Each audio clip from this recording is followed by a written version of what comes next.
അല്ലെ? ശരിയല്ലേ? 19ാമത്തെ ശ്ലോകമാണ് നമ്മൾ കഴിഞ്ഞത്. ഓർമ്മ ഉണ്ടോ? ആർക്കാ ഓർമ്മ ഉള്ളത്? ആണോ? ശരിയാണോ? 19ാമത്തെ. യെസ്. അപ്പൊ അതില് നമ്മൾ പറഞ്ഞു നിർത്തിയത് ഇതാണ്.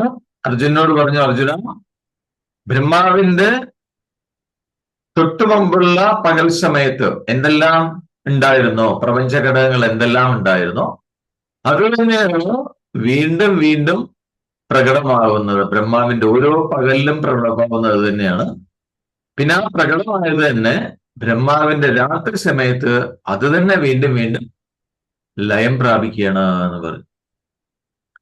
അപ്പൊ പകൽ സമയം വന്നു കഴിഞ്ഞാൽ എന്താണ്? ഇതൊക്കെ ഈ പ്രപഞ്ച ഘടകങ്ങൾ അതൊക്കെ പ്രകൃതിയുടെ ഭാഗം തന്നെയാണ്, അതിൽ നിന്ന് വേറിട്ടതല്ല. അതുകൊണ്ട് അതിന് സ്വാതന്ത്ര്യമില്ല. അതുകൊണ്ട് തന്നെ അത് വീണ്ടും വീണ്ടും ആവിർഭവിക്കുന്നു. അപ്പൊ സൃഷ്ടി ഒരു ആവർത്തനമാണ് എന്ന് നേരത്തെ പറഞ്ഞു അല്ല?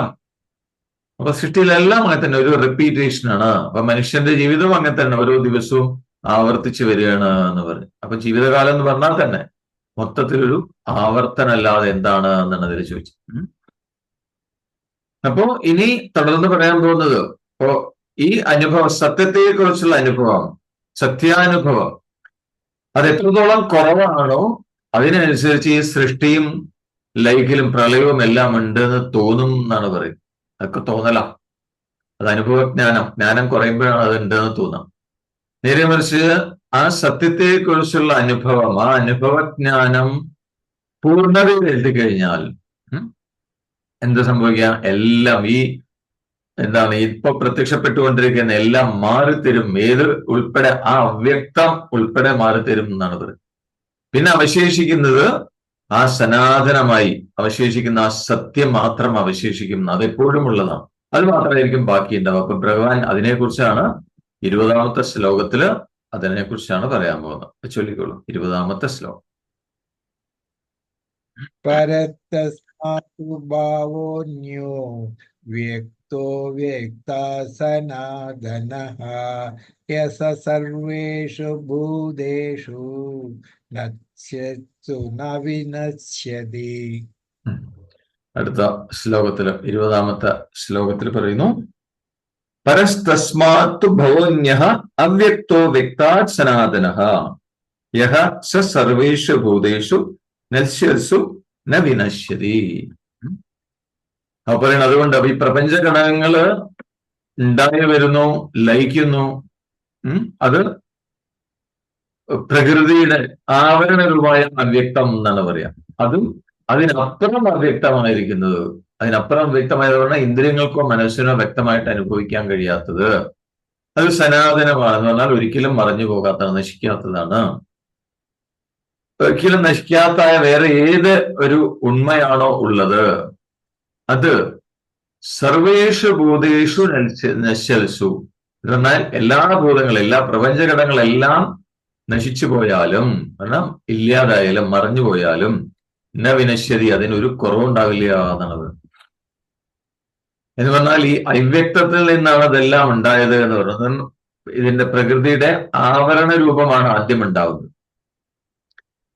അപ്പൊ ആ ആവരണ രൂപം എന്ന് പറയുന്നത് അവ്യക്തമാണ്. അതിനെ തുടർന്നാണ് ബാക്കി പ്രപഞ്ച ഘടകങ്ങളൊക്കെ ഉണ്ടായി വരുന്നത്. അപ്പൊ പ്രപഞ്ച ഘടകങ്ങൾ ഉണ്ടാവുന്നു, ലയിക്കുന്നു. അതൊക്കെ ചെയ്യുന്നത് ഈ പ്രകൃതിയുടെ ആവരണ രൂപത്തിലുള്ള അവ്യക്തത്തിലാണ് എന്നാണ് പറയുന്നത്. ആ അവ്യക്തത്തിനും അപ്പുറത്തുള്ള, അതിനെ ഇന്ദ്രിയങ്ങൾക്കോ മനസ്സിനോ വ്യക്തമായിട്ട് അനുഭവിക്കാൻ പറ്റാത്ത, അതേസമയം ഒരിക്കലും മാഞ്ഞു പോകാത്ത വേറെ ഏതോ ഒരു ഉണ്മ ഉണ്ട്, എന്തോ ഒരു സാധനമുണ്ട് എന്ന് പറയാം. അത് ഈ പ്രകൃതിയുടെ ആവരണ രൂപമായ അവ്യക്തത്തിനേക്കാൾ സൂക്ഷ്മമാണ്, അവ്യക്തമാണ് എന്നാണ് പറയുന്നത്. എന്ന് പറഞ്ഞാൽ ഇന്ദ്രിയങ്ങൾക്കും മനസ്സിനൊന്നും അതിനെ പിടിക്കാൻ പറ്റില്ല. പക്ഷെ അത് ഒരിക്കലും മറഞ്ഞു പോകില്ല, അത് സനാതനമാണ്. അപ്പൊ അങ്ങനെയുള്ള ഏതൊരു ഉണ്മയാണോ ഉള്ളത്, അത് ആ ഉണ്മ, ആ ഉള്ള വസ്തു എന്ന് പറയുന്നത് പ്രപഞ്ചഘടകങ്ങളെല്ലാം ഇല്ലാതായാലും, അതൊക്കെ മാഞ്ഞു മറഞ്ഞു പോയാലും, ഈ നേരത്തെ പറഞ്ഞ അവ്യക്തവും ഇല്ലാതായാലും, ഈ സനാതനമായ അവ്യക്തം ഒരു കുറവും കൂടാതെ നിലനിൽക്കും എന്നാണ് പറയുന്നത്. എന്റെ ചുരുക്കം തന്നെ വിനശ്യതി. അപ്പോ വ്യക്തമായ രൂപങ്ങൾ പലതും ഉണ്ട് പ്രപഞ്ചത്തിൽ, അല്ലെ? അത് ബ്രഹ്മാവ് മുതൽ എന്ന് വേണമെങ്കിൽ പറയാം. ബ്രഹ്മാവ് മുതൽ ബ്രഹ്മാവ് വരെ, ചെറിയ രൂപം തൊട്ട് ബ്രഹ്മാവ് വരെയുള്ള വ്യക്തമായിട്ടുള്ള രൂപങ്ങളൊക്കെ ലയിച്ചു ചേരുന്നത് അവ്യക്തത്തിലാണ്. കാരണം സനാതനമായ വസ്തു എന്നേ ഉള്ളൂ. അപ്പൊ പ്രകൃതിയിലെ സ്പന്ദിക്കാൻ തുടങ്ങുമ്പോൾ ആദ്യം അവ്യക്തം എന്ന് പറഞ്ഞൊരു ആവരണം അതിനകത്തുണ്ടാവും. പിന്നെ ഈ സനാതനമായ സത്യം തന്നെ വേറെ രൂപത്തിൽ പ്രത്യക്ഷപ്പെടണം. അതാണ് സൃഷ്ടി എന്ന് പറയുന്നത്. അപ്പൊ ആദ്യം ഉണ്ടാകുന്നത് അവ്യക്തതയാണ്, അവ്യക്തം എന്നാണ് അതിനെ പറയുക. ആ അവ്യക്തത്തിലാണ് ഉണ്ടാവുന്നത് എന്താണ്, എല്ലാ പ്രപഞ്ചഘടകങ്ങളും, ബ്രഹ്മാവ് തുടങ്ങിയ എല്ലാ പ്രപഞ്ചഘടകങ്ങളും ഉണ്ടാകുന്ന അവ്യക്തത്തിലാണ്. അതിൽ തന്നെയാണ് ലയിച്ചു ചേരുന്നത്. അപ്പൊ ആ ഒരു സ്ഥലമാണ് അവ്യക്തം എന്ന് പറയുന്നത്. അപ്പൊ അവ്യക്തത എന്നാൽ പ്രകൃതി ആ ബ്രഹ്മത്തിൽ ഉണ്ടാക്കുന്ന ഒരു ആവരണമാണ് അവ്യക്തം എന്ന് പറയുന്നത്. അപ്പൊ നേരത്തെ പറഞ്ഞല്ലോ ശക്തിസ്പന്ദനം, അത് പ്രകൃതി സ്പന്ദിക്കാൻ തുടങ്ങിയാൽ ആദ്യം ഒരു ആവരണമാണ്, ഈ സത്യത്തിനെ അങ്ങോട്ട് മറയ്ക്കും. അപ്പോ അത് മറഞ്ഞു കഴിഞ്ഞാൽ പിന്നെ അതിന്റെ സ്ഥാനത്ത് മറ്റു പലതും പ്രത്യക്ഷപ്പെടും. അതാണ് ഈ പ്രപഞ്ചമായിട്ട് കാണുന്നത്. അപ്പൊ തിരിച്ച് ഈ സത്യം എന്താണെന്നുള്ള ബോധം അനുഭവപ്പെടുമ്പോൾ, വസ്തുബോധം അനുഭവപ്പെടുമ്പോൾ ഈ ആവരണം നീക്കം ചെയ്യുമ്പോൾ ഈ ആവരണം ഇല്ലാതെയാവും എന്നാണ്. ആ ഒരു മായയുടെ ആ ഒരു മറ ഇല്ലാതെയാവും. അപ്പൊ പിന്നെ ആ ആവരണം ഇല്ലെങ്കിൽ, ആ ആവരണമാണ് പ്രപഞ്ച ഘടകങ്ങളെ മുഴുവൻ ഉണ്ടാക്കി കാണിക്കുക. അതൊക്കെ വിക്ഷേപമാണ് എന്നാണ്. മായയുടെ രണ്ട് ശക്തികളെ കുറിച്ച് നേരത്തെ ഒന്ന് ആവരണവും വിക്ഷേപവും. അപ്പൊ മായ സ്പന്ദിക്കാൻ തുടങ്ങി കഴിഞ്ഞാൽ, പ്രവർത്തിക്കാൻ തുടങ്ങി കഴിഞ്ഞാൽ ആദ്യം സത്യത്തിനെ ആവരണം ചെയ്യും, അവ്യക്തയിലേക്ക് കൊണ്ടുപോകും. പിന്നെ ആ സത്യത്തിന്റെ സ്ഥാനത്ത് ഈ അവ്യക്തത്തിൽ നിന്ന് പല നാമരൂപങ്ങളും പ്രത്യക്ഷപ്പെടും. അതാണ് അതിനെ വിക്ഷേപം എന്നാണ്. വിക്ഷേപം എന്ന് പറഞ്ഞാൽ ആ സത്യവസ്തുവിന്റെ സ്ഥാനത്ത് മറ്റു പല കാര്യങ്ങൾ കാണാം. അതാണ് വിക്ഷേപം എന്ന് പറയുന്നത്. അപ്പൊ ഇത് രണ്ടും മായയുടെ ശക്തിയാണ്, ആവരണവും വിക്ഷേപവും. അപ്പൊ ഈ സത്യത്തെ കുറിച്ചുള്ള ബോധം വന്നു കഴിഞ്ഞാൽ ഈ ആവരണം ഇല്ലാതെയാവും, ആവരണം മറിഞ്ഞു പോകും. ജ്ഞാനം വന്നു കഴിഞ്ഞാൽ ആവരണം മറിഞ്ഞു പോകും. അപ്പൊ ആവരണം ഇല്ലെങ്കിൽ പിന്നെ അതിൽ നിന്ന് ഉണ്ടാവുന്ന എല്ലാ വിക്ഷേപങ്ങളും പ്രപഞ്ചഘടകങ്ങളായിട്ട് കാണുന്നു. ബ്രഹ്മാവ് മുതൽക്കൊണ്ട് എല്ലാം തന്നെ ഉണ്ടാവില്ല എന്നാണ് പറയുന്നത്. അപ്പൊ അങ്ങനെ ആവരണവും വിക്ഷേപവും മാറിക്കഴിഞ്ഞാൽ അതുവരെ ഇന്ദ്രിയങ്ങൾക്ക് അറിയാൻ പറ്റാതിരുന്ന, വിഷയമല്ലാതിരുന്ന സത്യവസ്തു സാധകന്റെ സ്വരൂപമായിട്ട് സ്വയം തെളിയും എന്നാണ്. അപ്പൊ എന്താണോ യഥാർത്ഥത്തിൽ അവശേഷിക്കുന്ന ഉള്ളത്, അത് തന്റെ സ്വരൂപമായിട്ട് തനിക്ക് തന്നെ അനുഭവിക്കാനായിട്ട് പറ്റും എന്നാണ്.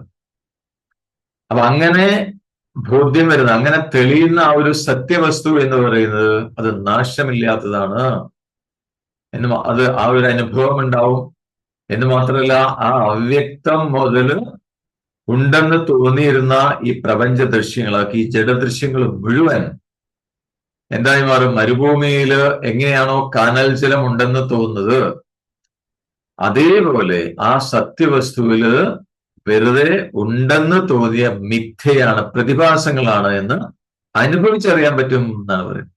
ആ ഒരു വസ്തുബോധം ഉള്ളിൽ ഉറച്ചു കഴിഞ്ഞാൽ, സത്യം എന്താണെന്നുള്ള ബോധം ഉള്ളിൽ ഉറച്ചു കഴിഞ്ഞാൽ അപ്പൊ മനസ്സിലാവും ഈ കാണുന്നത് മുഴുവൻ മിഥ്യയാണ്. മരുഭൂമിയിൽ എങ്ങനെയാണോ ജലം, അല്ലെ, ഒരു തടാകം അങ്ങനെ ഓളം വെട്ടിക്കൊണ്ടിരിക്കുന്നത് കാണപ്പെടുന്നത്, അത് യഥാർത്ഥത്തിൽ ഇല്ലാത്തതാണ്.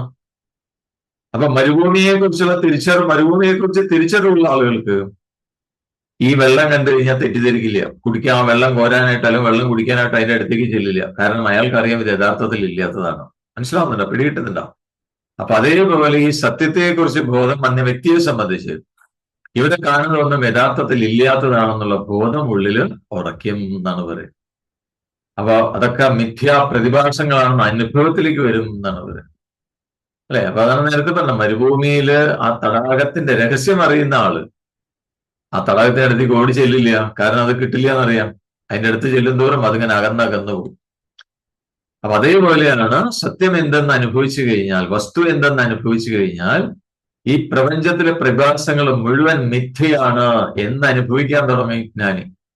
അപ്പൊ അദ്ദേഹത്തിനെ സംബന്ധിച്ച് പിന്നെ സൃഷ്ടിയില്ല, പ്രളയവുമില്ല, ബന്ധമില്ല, മോക്ഷമില്ല, അങ്ങനെയുള്ള ഒരു പ്രശ്നവും അദ്ദേഹത്തിനെ ബാധിക്കുന്നില്ല. അദ്ദേഹത്തിനെ സംബന്ധിച്ച് അതൊന്നും ഇല്ല എന്നാണ് പറയുന്നത്. പക്ഷെ ഇതെല്ലാം ഉണ്ടെന്ന് അനുഭവിക്കുന്ന ആളുകൾക്ക്, അങ്ങനെയുണ്ടല്ലോ, സാധാരണക്കാരുകളൊക്കെ ഉണ്ടെന്ന് അനുഭവിക്കുന്നു. സൃഷ്ടിയും പ്രളയവും ഒക്കെ ഉണ്ടാവലും നശിക്കലൊക്കെ അനുഭവിച്ചുകൊണ്ടിരിക്കുന്നുണ്ട്.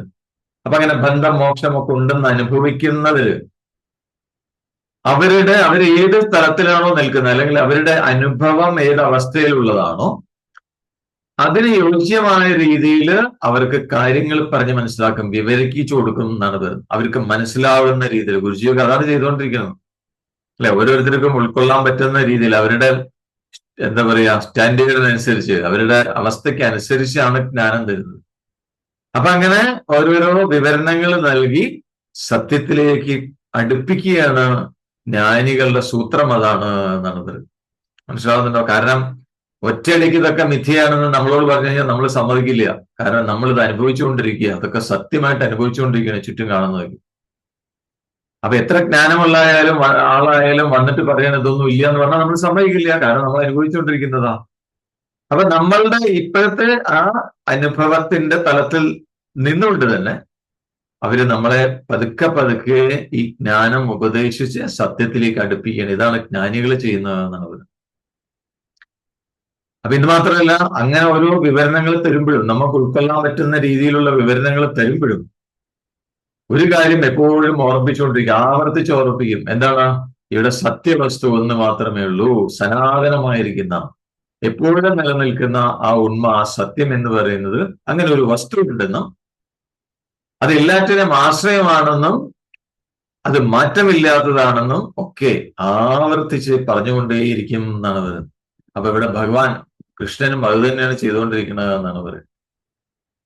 അപ്പൊ എല്ലാ വേദാന്ത ശാസ്ത്രത്തിലും എല്ലാ ഗ്രന്ഥങ്ങളിലും അതിൽ വളരെ എന്താ പറയാ സാരമായ ഭാഗം എന്ന് പറയുന്നത്, പ്രധാനപ്പെട്ട അംശം എന്ന് പറയുന്നത് സത്യത്തിന്റെ സ്വരൂപം എന്താണെന്നുള്ളത് വിവരിക്കലാണ്.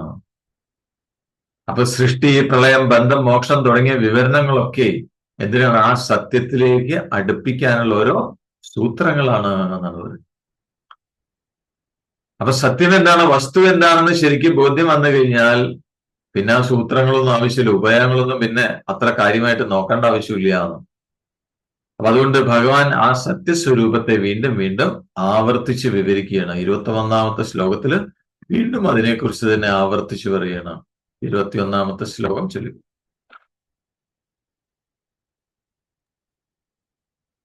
അവ്യക്തോക്ഷര ഇത്യുക്ത തമാഹു പരമാം ഗതിം യം പ്രാപ്യ ന നിവർത്തന്തേ തദ്ധാമ പരമം മമ. അതിന് വീണ്ടും ഒന്നുകൂടെ ഉറപ്പിക്കുകയാണ് ഭഗവാൻ. അവ്യക്തം എന്ന് പറഞ്ഞു അല്ലെ. അവ്യക്തോക്ഷര ഇത്യുക്ത തമാഹു പരമാം ഗതി യം പ്രാപ്യന നിവർത്തന്തേ തദ്ധാമ പരമം മമ. ആ അവ്യക്തം എന്ന് പറയുന്നത് നാശമില്ലാത്തതാണെന്ന് പറയും. ഏതവ്യക്തം? നേരത്തെ ഒരു അവ്യക്തം പറഞ്ഞു അല്ലെ, പ്രകൃതിയുടെ മായ ഉണ്ടാക്കുന്ന ഒരു അവ്യക്തം പറഞ്ഞു. അതിനേക്കാൾ അവ്യക്തമായിരിക്കുന്നത്, അതിനേക്കാൾ സൂക്ഷ്മമായിരിക്കുന്നത് എന്ന് പറഞ്ഞാൽ അതാണ് സത്യവസ്തു. അത് ഇന്ദ്രിയങ്ങൾക്കോ മനസ്സിനോ ഒന്നും അറിയാൻ പറ്റില്ല. ഇന്ദ്രിയങ്ങൾക്കും മനസ്സുകൾക്കും അതീതമാണ്. അതുകൊണ്ട് അതുകൊണ്ട് അറിയാൻ പറ്റില്ല എന്ന് മാത്രമല്ല, അത് നാശമില്ലാത്തതാണ്, അവ്യയമാണ്. പിന്നെന്താണ്? അങ്ങനെയുള്ള ആ സത്യവസ്തുവിനെ, അതാണ് ജീവിതത്തില് നമ്മൾ എത്തിച്ചേരേണ്ട പരമമായ ലക്ഷ്യം എന്നാണ് സത്യം കണ്ടിട്ടുള്ളവർ പറയുന്നത്. സത്യദർശികൾ അതാണ് പറയുന്നത്, ജ്ഞാനികൾ അതാണ് പറയുന്നത്. ആ അവ്യക്തത്തിൽ നിന്നും അവ്യക്തമായിരിക്കുന്ന, അതേസമയം എപ്പോഴുമുള്ള സനാതനമായിരിക്കുന്ന ആ സത്യവസ്തുവിനെയാണ്, അതിലാണ് നമ്മളെല്ലാവരും എത്തിച്ചേരേണ്ടത്. അതാണ് നമ്മളെ ലക്ഷ്യം എന്ന് സത്യദർശികൾ പറയണം. അപ്പൊ ഏതൊരു സത്യത്തെയാണോ പ്രത്യക്ഷമായിട്ട് അറിഞ്ഞു കഴിഞ്ഞാൽ, അപരോക്ഷ ജ്ഞാനം, ആ സത്യത്തെ പ്രത്യക്ഷമായിട്ട് അറിഞ്ഞു കഴിഞ്ഞാൽ പിന്നെ ഈ ജനനിക്കുക മരിക്കുക എന്നുള്ള ഭ്രമം തന്നെ ഇല്ലാതാവുന്നത് ഏത് സത്യത്തിനെ അറിഞ്ഞാലാണോ, ആ അനുഭവ തലമാണ് എന്റെ ശുദ്ധമായ സ്വരൂപം എന്ന് പറയുന്നത്. തദ്ധാമ പരമം മമ. അതാണ് എന്റെ വീട് എന്ന് പറയാണ്. മനസ്സിലായി? അപ്പൊ അതിനെ അറിഞ്ഞു കഴിഞ്ഞാൽ, അതിനെ പ്രത്യക്ഷമായിട്ട് അനുഭവിച്ചറിഞ്ഞു കഴിഞ്ഞാൽ, ആ ജ്ഞാനം ഉണ്ടായി കഴിഞ്ഞാൽ പിന്നെ ജനിക്കുക മരിക്കുക എന്നുള്ള ഭ്രമം തന്നെ ഇല്ലാതാകും എന്നാണ് പറയുന്നത്. അപ്പൊ അങ്ങനെയുള്ള ആ പ്രത്യക്ഷമായ അറിവ്, ആ സത്യമാണ് യഥാർത്ഥത്തിൽ എന്റെ ശുദ്ധമായ സ്വരൂപം എന്ന് ഭഗവാൻ പറയുന്നത്. തദ്ധാമ പരമം മമ. അതാണ് എന്റെ വീട്, എന്റെ സ്ഥാനം അതാണ് എന്ന് പറയാം. അപ്പൊ യഥാർത്ഥത്തിൽ ഉള്ള വസ്തു ഒന്ന് മാത്രമാണ്. അത് വീണ്ടും വീണ്ടും പറഞ്ഞുകൊണ്ടിരിക്കുകയാണ് ഉള്ളിൽ ഉറപ്പിക്കാനായിട്ട്. അപ്പൊ വസ്തു ഒന്ന് മാത്രമേ ഉള്ളൂ. അങ്ങനെയാണെങ്കിൽ ഇവിടെ ആര് എന്തൊക്കെ എവിടെയൊക്കെ കണ്ടാലും ആ കാണുന്നത് എന്തിനായിരിക്കും? ആ ഒരൊറ്റ വസ്തുവിനെയാണ്. പക്ഷെ വേറെ രൂപത്തിൽ കാണണമെന്ന് മാത്രമേ ഉള്ളൂ. മനസ്സിലാവുന്നുണ്ടോ? എന്തുകൊണ്ടാണ് ആ സത്യവസ്തുവിനെ വേറെ രൂപത്തിൽ കാണുന്നത് ചോദിച്ചു കഴിഞ്ഞാൽ കണ്ണിന്റെ തകരാറ് കൊണ്ടാണ്, കാണുന്ന ആളുടെ കാഴ്ചയുടെ തകരാറ് കൊണ്ടാണ് എന്നാണ് പറയുന്നത്. മനസ്സിലായോ? കാണുന്ന ആളുടെ പ്രശ്നമാണ്, കാഴ്ചപ്പാടാണ് ഇവിടെ പ്രശ്നം. അങ്ങനെ ഉണ്ടാവുമല്ലോ, കാഴ്ചയുടെ തകരാറ് കൊണ്ട് നമ്മൾ ഓരോരുത്തരും ഒരു കാര്യത്തെ തന്നെ പല രീതിയിലായിരിക്കും നമ്മൾ കാണാം. ഇപ്പോ വെളിച്ചം കുറവാണെങ്കിൽ, മങ്ങിയ വെളിച്ചമാണെങ്കിൽ ഒരു കയറായിരിക്കും യഥാർത്ഥത്തിൽ കിടക്കുന്നുണ്ടാവുക. അതിന് ഒരുപക്ഷെ പാമ്പായിട്ടായിരിക്കും ചിലർ കാണാം. കാരണം അവിടെ വെളിച്ചം അധികമില്ല, മങ്ങിയ വെളിച്ചം. അപ്പൊ ആ കയറിനെ പാമ്പായിട്ട് ചിലർ കാണും. ചിലര് കുറച്ച് വെള്ളം ഇങ്ങനെ ഒഴുകുന്നതായിട്ട് തോന്നും ചിലർക്ക്. ചിലർ ഒരു വടി കിടക്കുന്നതായിട്ട് അനുഭവപ്പെടും. പക്ഷെ വസ്തു ഒന്ന് മാത്രമേ ഉള്ളൂ, കയറ്. ആ കയറിനെ തന്നെയാണ് ചിലര് പാമ്പായിട്ട് കാണുന്നു, ചിലര് വെള്ളം ഒഴുകുന്നതായിട്ട് കാണുന്നു, ചിലര് വടിയായിട്ട് കാണുന്നു. അപ്പൊ ഈ കാണുന്നവരൊക്കെ, ഈ വ്യത്യസ്ത രൂപത്തിൽ കാണുന്നവരൊക്കെ യഥാർത്ഥത്തിൽ എന്തിനെ കാണുന്നത്? കയറിനെയാണ്. അപ്പൊ അവിടെ വെളിച്ചം വ്യക്തമായിട്ട് ഇല്ലാത്തത് കൊണ്ട് ആ കയറിനെ പല രീതിയിൽ കണ്ടുകൊണ്ടിരിക്കുക.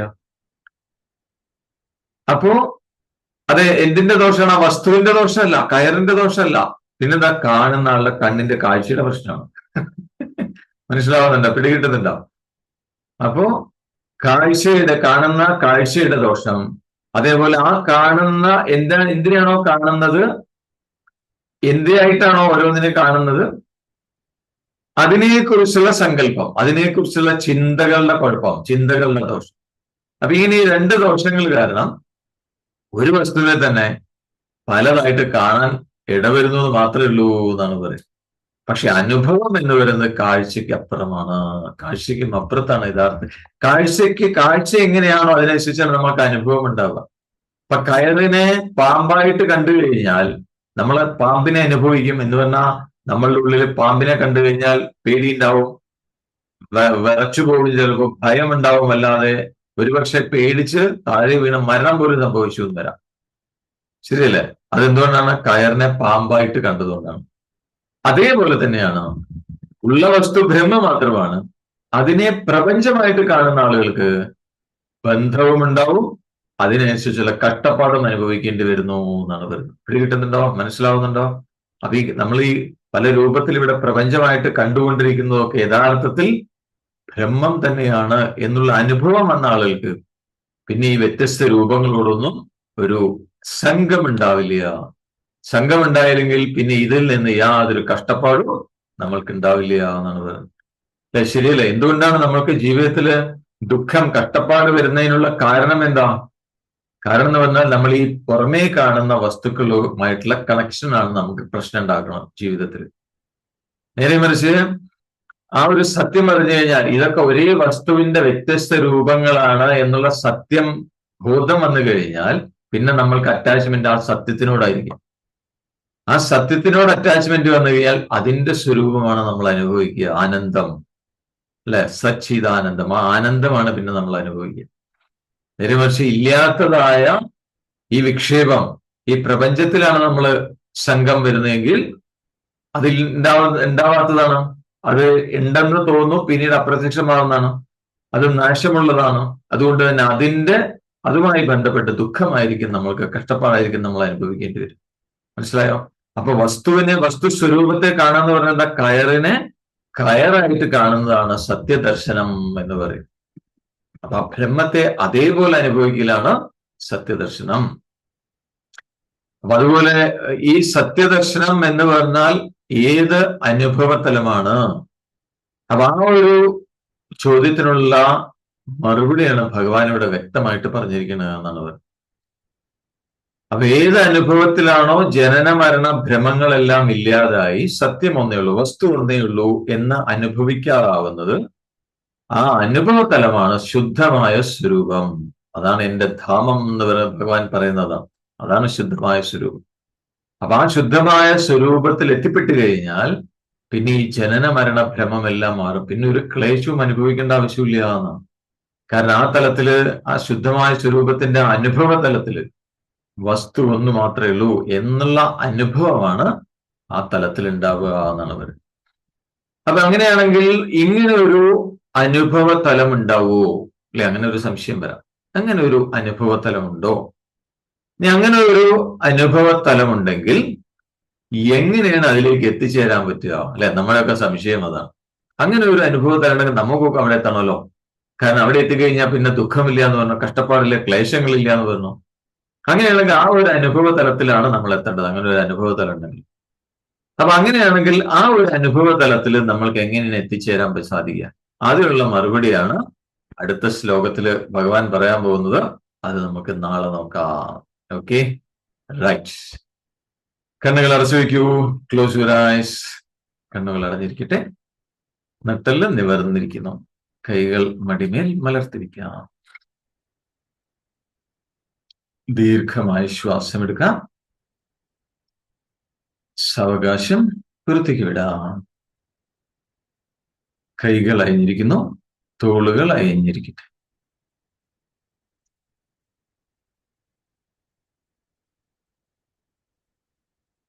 തന്നിൽ തന്നെ വിശ്രമിക്കൂ.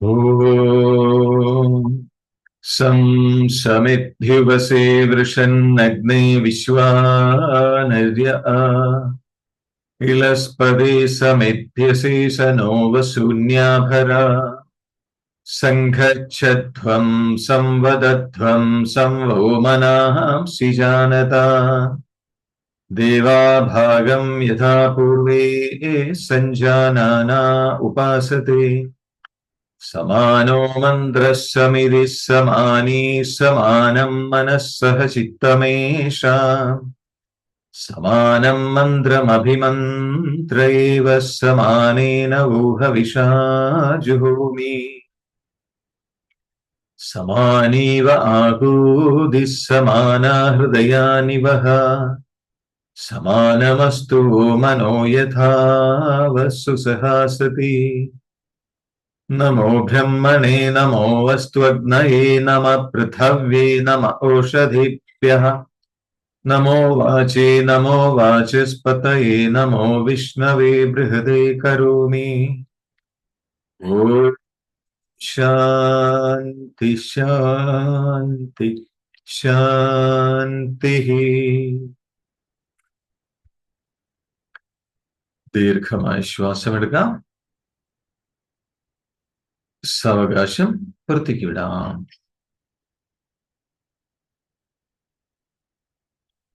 സ്വന്തം ശരീരത്തിലേക്കും ചുറ്റുപാടുകളിലേക്കും ശ്രദ്ധ കൊണ്ടുവന്നുകൊണ്ട് പൂർണ്ണ തൃപ്തിയോടുകൂടി വളരെ സന്തോഷപൂർവ്വം സാവകാശം കണ്ണുകൾ തുറക്കാം.